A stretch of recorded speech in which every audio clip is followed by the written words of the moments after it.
बातम्यांचा वेगवान आढावा घेतल्यानंतर एक महत्त्वाची ब्रेकिंग न्यूज समोर येते। नाशिकच्या घोटी सिन्नर महामार्गावर भीषण अपघात झालाय। ओव्हरटेक करण्याच्या नादात रिक्षाची कंटेनरला धडक बसली आणि त्यानंतरच हा अपघात झालाय।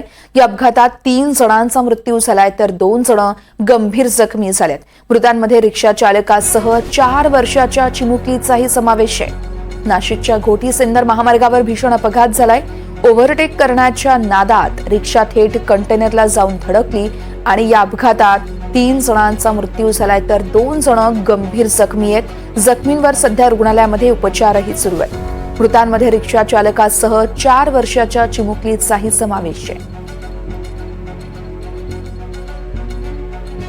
या संदर्भात प्रांजल कुलकर्णी माझे प्रतिनिधी आपल्याला सविस्तर माहिती देतील। प्रांजल, नेमका अपघात कधी झालाय आणि जखमींची प्रकृती नेमकी कशी आहे?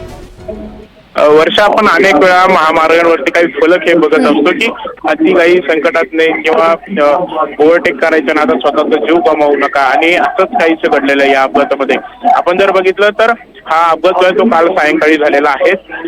सिन्नर घोटी महामार्गावरती धामणगाव म्हणून आहेत आणि धामणगावला एका वाहनाला ओव्हरटेक करायच्या नादात रिक्षाने थेट कंटेनरला धडक दिली आणि या अपघातामध्ये 3 जणांचा जागीच मृत्यू झालेला आहे तर 2 जण गंभीर जखमी झालेले आहेत। यामध्ये रिक्षा चालक आणि त्यांच्या 4 वर्षाच्या मुलीचा देखील समावेश आहे। 2 जण हे गंभीर जखमी आहेत, त्यांच्याकडे सध्या एसएमपीटी रुग्णालयामध्ये उपचार हे सुरू आहेत। यासोबतच कंटेनर चालकाला देखील रात्रीतूनच वाडीवरे पोलिसांनी ताब्यात घेतलेले आहेत आणि गुन्हा हा दाखल केला आहे। मात्र एकंदरीत आपण पाहिलं तर हा अपघात जो आहे ती टक्कर जी आहे ती भीषण होती। यामध्ये रिक्षेचा पुढचा भाग जो आहे त्याचा अक्षरशः चक्काचूर देखील झालेला आहे आणि पुढील तपास जो आहे तो पोलीस करतायत। निश्चितच प्रांजल, धन्यवाद दिलेल्या माहितीसाठी।